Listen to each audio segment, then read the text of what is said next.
Welcome friends. இப்போ நம்ம ஸ்க்ரீனில் பார்த்துக்கோமா சூப்பரான ஒரு ஃபோட்டோ எடிட்டிங்கை எப்படி மேக் பண்ணுறதை பற்றி பார்ப்போம். வீடியோ வந்து ஸ்கிப் பண்ணாமல் பாருங்கள். சேனலுக்கு ஃபஸ்ட் டைம் வந்திருக்கீங்க அப்படின்னா சப்ஸ்கிரைப் பண்ணிவிட்டு வீடியோவுக்கு பார்க்குற எல்லாரும் ஒரு லைக் பண்ணிவிட்டு பாருங்கள். அப்போ தான் நமக்கு ஒரு மோட்டிவாக இருக்கும். ஸோ இப்போ வாங்க வீடியோக்குள்ளே போயிடலாம். ஸோ கைன்மாஸ்டர் அப்ளிகேஷன் ஓப்பன் பண்ணுங்கள். கிரியேட் நியூ ஆப்ஷனை செலக்ட் பண்ணிவிட்டு இதில் 1:1 ரேஷியோ இருக்கும். அதை செலக்ட் பண்ணி கிரியேட் ஆப்ஷனை கிளிக் பண்ணுங்கள். ஸோ இந்த வீடியோக்கான மெட்டீரியல் ஃபுல்லாகவே நம்ம டெலிகிராம் குரூப்பில் கொடுத்துருக்கேன். இப்போ ஸ்க்ரீனில் ஷோ ஆகிற மாதிரி டெலிகிராம் குரூப்பில் சர்ச் பண்ணிங்கன்னா மெட்டீரியல் வரும். நீங்கள் யூஸ் பண்ணிக்கோங்க. ஸோ ஃபஸ்ட்டு வந்து பேக்ரவுண்ட் இமேஜ் வந்து கொடுத்துருப்பேன். ஸோ அந்த பேக்ரவுண்ட் இமேஜை செலக்ட் பண்ணிக்கோங்க. அதோடைய டியூரேஷன் வீடியோவை எடிட் பண்ணுறீங்கன்னா உங்களுக்கு எத்தனை செகண்ட் வேணுமோ எடிட் பண்ணிக்கோங்க. ஃபோட்டோவாக ட்ராக் பண்ணுறீங்கன்னா ஒரு 5 செகண்ட் இருந்தால் போதும். இப்போ வீடியோவோட ஃபஸ்ட்டுக்கு வந்துருங்க.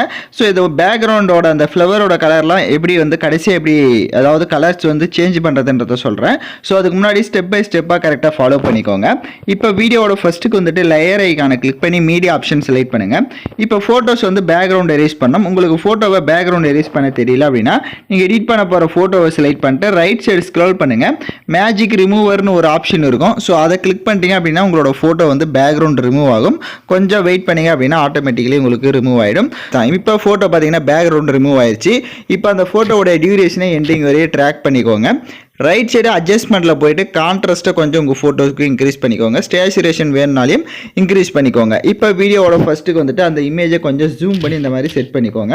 ஸோ உங்களுக்கு எந்த அளவுக்கு ஜூம் பண்ணுமோ அந்த அளவுக்கு கரெக்டாக ஜூம் பண்ணிவிட்டு பேக்ரவுண்டில் பார்த்தீங்கன்னா சைட்லலாம் உங்களுக்கு அந்த இமேஜஸ் வந்து தெரியும், ஃப்ளவர் அதுவும் லைட்டாக தெரியும். ஸோ அதுக்கு ஏற்ற மாதிரி உங்களோட ஃபோட்டோவை நீங்கள் ஜூம் பண்ணிக்கோங்க. ஜூம் பண்ணி இந்த மாதிரி செட் பண்ணிவிட்டு வீடியோவோட ஃபஸ்ட்டுக்கு வந்துட்டு லேயர் ஐகானை செலக்ட் பண்ணுங்கள். எஃபெக்ட்னு இருக்கும், அதை செலக்ட் பண்ணுங்கள். இப்போ நம்ம ஆட் பண்ணுறது லைனர் மாஸ்க் அப்படின்ற எஃபெக்ட் தான். இங்கே கீழே ஸ்க்ரோல் பண்ணீங்க அப்படின்னா உங்களுக்கு கெட் மோர்னு ஒரு ஆப்ஷன் இருக்கும். அதை கிளிக் பண்ணிவிட்டு நீங்கள் மொபைல் டேட்டா ஆன் பண்ணிவிட்டு இந்த லைனர் மாஸ்க்னு சர்ச் பண்ணீங்க அப்படின்னா உங்களுக்கு இந்த லைனர் மாஸ்க் வரும், நீங்கள் யூஸ் பண்ணிக்கலாம். இப்போ நான் அந்த லைனர் மாஸ்க் எஃபெக்டை செலக்ட் பண்ணுறேன். செலக்ட் பண்ணிவிட்டு ஃபஸ்ட்டு அதோடைய டியூரேஷன் எண்டிங் வரையே ட்ராக் பண்ணிக்கோங்க. ரைட் சைடு பார்த்தீங்க அப்படின்னா உங்களுக்கு பெர்படைஸ் அப்படின்னு ஒரு ஆப்ஷன் இருக்கும். ஸோ அதை கிளிக் பண்ணிக்கோங்க. அதில் ஃபஸ்ட்டு ஃபெதர்னு மட்டும் இருக்கும். ஸோ அதை வந்துட்டு ஒரு 10 வந்து கொடுத்துக்கோங்க. இப்போ பேக்கில் வந்துடுங்க. இப்போ அதை வந்து நல்லா ஜூம் பண்ணிக்கோங்க. ஜூம் பண்ணிவிட்டு கீழே லைட்டாக ஷேடோ மாதிரி தெரியணும். இப்போ நான் எப்படி செட் பண்ணியிருக்கேன்றதை பார்த்தீங்கன்னா தெரியும். ஸோ அந்த மாதிரி கீழே லைட்டாக ஷேடோ மாதிரி தெரிஞ்சால் போதும். ஸோ அந்த மாதிரி செட் பண்ணிவிடுங்க. இப்போ வீடியோவோட ஃபஸ்ட்டுக்கு வந்துட்டு டெக்ஸ்ட் ஆப்ஷனை செலக்ட் பண்ணுங்கள். நீங்கள் யாருக்கு பர்த்டேவாக இருந்தால் பர்த்டேவுக்கும் மேக் பண்ணிக்கோங்க. ஃபஸ்ட்டு நேமை வந்து டைப் பண்ணிக்கோங்க. யார் மேக் பண்ணுறீங்களோ அவங்களோட நேமை டைப் பண்ணிவிட்டு ஓகே ஆப்ஷனை கொடுத்துருங்க. பக்கம் டபுள் ஆப்ஷன் இருக்கும். அதை கிளிக் பண்ணிவிட்டு போல்டான ஃபாண்டாக வந்துட்டு நீங்கள் செலக்ட் பண்ணிக்கோங்க.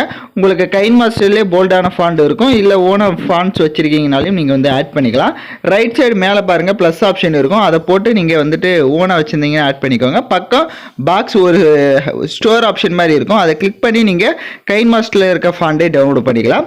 ஸோ அதுக்கு மொபைல் டேட்டா ஆன் பண்ணிக்கோங்க. இப்போ நான் ஏதோ ஒரு ஃபாண்டை வந்து செலக்ட் பண்ணிக்கிறேன். ஸோ இப்போ நேமை டைப் பண்ணிட்டு போல்டான ஃபாண்டையும் செலக்ட் பண்ணிவிட்டு அதை அந்த டெக்ஸ்ட்டை வந்துட்டு லைட்டாக அந்த மாதிரி ரொட்டேட் பண்ணிவிட்டு அதோட சைஸை தேவையான அளவுக்கு கம்மி பண்ணிவிட்டு அதை கீழே இந்த மாதிரி செட் பண்ணிக்கோங்க. இப்போ பார்த்தீங்கன்னா உங்களுக்கு தெரிஞ்சிருக்கும் ஸ்க்ரீனில். ஸோ இந்த மாதிரி கரெக்டாக வந்து உங்களுக்கு எந்த அளவுக்கு வேணும்னு நினைக்கிறீங்களோ அந்த அளவுக்கு இந்த மாதிரி ஜூம் பண்ணிவிட்டு இந்த மாதிரி சைடாக வந்து செட் பண்ணிவிடுங்க. அதோடைய டியூரேஷனும் எண்டிங் வரையே ட்ராக் பண்ணிக்கோங்க. ஸோ அந்த டெக்ஸ்ட்டு லைட்டாக அந்த மாதிரி சைடாக இருக்கணும். அப்போ தான் பார்க்க நல்லாயிருக்கும். இப்போ அகைன் வீடியோவோட ஃபஸ்ட்டுக்கு வந்துட்டு அந்த டெக்ஸ்ட் ஆப்ஷனை மறுபடியும் செலக்ட் பண்ணி ஹாப்பி பர்த்டேன்னு வந்து டைப் பண்ணிக்கோங்க. ஸோ இதில் கைன்மாஸ்டரில் ஃபாண்ட் ஒர்க் ஆகாதனால நான் உங்களுக்கு அப்படியே வந்துட்டு எதுவுமே காட்ட முடியல. ஸோ அதனால் மறுபடியும் நீங்கள் ஃபாண்டை வந்து செலக்ட் பண்ணிக்கிறப்ப ஹாப்பி பர்த்டேன்னு வந்து டைப் பண்ணிவிட்டு அதை வந்துட்டு வந்து ஒரு ஜாயின் லெட்டரில் இருக்கிற மாதிரி வேறு ஒரு ஃபாண்டை வந்து செலக்ட் பண்ணிக்கோங்க.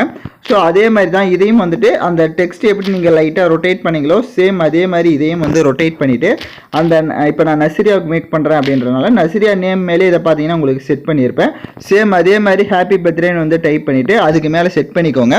கலரை வந்து எப்படி சேஞ்ச் பண்ணணும் அப்படின்றத சொல்லிடுறேன். இப்போ பேக்ரவுண்ட் இமேஜை செலக்ட் பண்ணுங்கள்.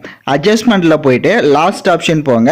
ஸோ உங்களுடைய ட்ரெஸ்ஸிங் கலர் என்ன கலர் அப்படி இருக்குது அப்படின்றத பார்த்துக்கோங்க. ஏன்னா ட்ரெஸ்ஸிங் கலருக்கு ஏற்ற மாதிரி தான் பேக்ரவுண்ட் வந்து செட் பண்ணணும். ஸோ எந்தில் பார்த்தீங்கன்னா பிங்க்கும் இருக்குது, அப்படியே வந்துட்டு அந்த ட்ரெஸ்ஸில் ப்ளூவும் இருக்குது. ஸோ நான் லைட்டாக மூவ் பண்ணி பார்த்தா உங்களுக்கு தெரியும். ஸோ 2 கலருமே அதுக்கு வந்து மெர்ஜ் ஆகும். ஏன்னா ட்ரெஸ்ஸிங்கில் வந்துட்டு 2 கலர் இருக்கிறனால நீங்கள் எந்த கலர் வேணால் கொடுத்துக்கலாம். இப்போ நான் வந்து பிங்கே கொடுத்துக்கிறேன். ஸோ இப்போ பிங்க் பார்த்தீங்கன்னா கொடுத்தீங்கன்னா ஆல்மோஸ்ட் வந்துட்டு ரெண்டும் கொஞ்சம் கொஞ்சம் ஒரு மெர்ஜான மாதிரி இருக்குது. ஏன்னா நர்சரி ட்ரெஸ்லையும் வந்துட்டு ஃப்ளவர் இமேஜ் இருக்கிறனால அது உங்களுக்கு கரெக்டாக ஃபிட் ஆகிடும். அந்த மாதிரி உங்களோட நீங்கள் ட்ரெஸ்ஸிங் கலர் என்னவோ அந்த கலருக்கு ஏற்ற மாதிரி பேக்ரவுண்ட் வந்து செட் பண்ணிக்கோங்க. அதே மாதிரி தான் ஹாப்பி பர்த்டேன்னு வந்து டைப் பண்ணியிருந்தீங்க அப்படின்னா அதோட கலருமே வந்துட்டு டெக்ஸ்ட்டுக்கு வந்து கலர் என்ன பேக்ரவுண்டில் கொடுத்தீங்களோ அதே கலரை கொடுத்துக்கோங்க. அந்த ஒயிட் கலரில் இருக்கிற ஃபாண்ட் வந்து நேம் வந்து ஆட் பண்ணியிருப்போம், அது அப்படியே இருக்கட்டும். ஏன்னா அது அப்படி இருந்தால் தான் ஃப்ரண்ட்டில் இருக்க கலர் இமேஜ் பார்க்க லுக்காக உங்களுக்கு ஷோ ஆகும். ஸோ அவ்வளோதான், இதை வந்துட்டு சிம்பிளாக மேக் பண்ணியாச்சு. நான் சொன்ன மாதிரி கலரை வந்து நீங்கள் சேஞ்ச் பண்ணிக்கோங்க. இப்போ இந்த இமேஜில் லெஃப்ட் சைடு பார்த்தீங்கன்னா ஒரு பாக்ஸ் ஐக்கான் இருக்கும், அதை கிளிக் பண்ணிவிட்டு கேப்சர் அண்ட் சேவ்னு ஒரு ஆப்ஷன் இருக்கும். அதை கிளிக் பண்ணிட்டீங்க அப்படின்னா உங்களோட ஃபோட்டோ வந்து கேலரியில் சேவ் ஆகிடும். இன்னொரு வாட்டி லைட்டாக மூவ் பண்ணிவிட்டு கேப்சர் அண்ட் சேவ்னு கொடுத்துக்கோங்க, உங்களுக்கு மறுபடியும் அந்த இமேஜ் சேவ் ஆகிடும். ஸோ யாரெல்லாம் கரெக்டாக எடிட் பண்ணீங்களோ அவங்களாம் மறக்காமல் கமெண்ட் பண்ணுங்கள். இந்த மாதிரி வீடியோஸ்லாம் தொடர்ந்து வேணும் அப்படின்னா நம்ம சேனலை சப்ஸ்கிரைப் பண்ணிவிட்டு லைக் பண்ணிவிட்டு பாருங்கள். தேங்க்யூ ஃபார் வாட்சிங் this video.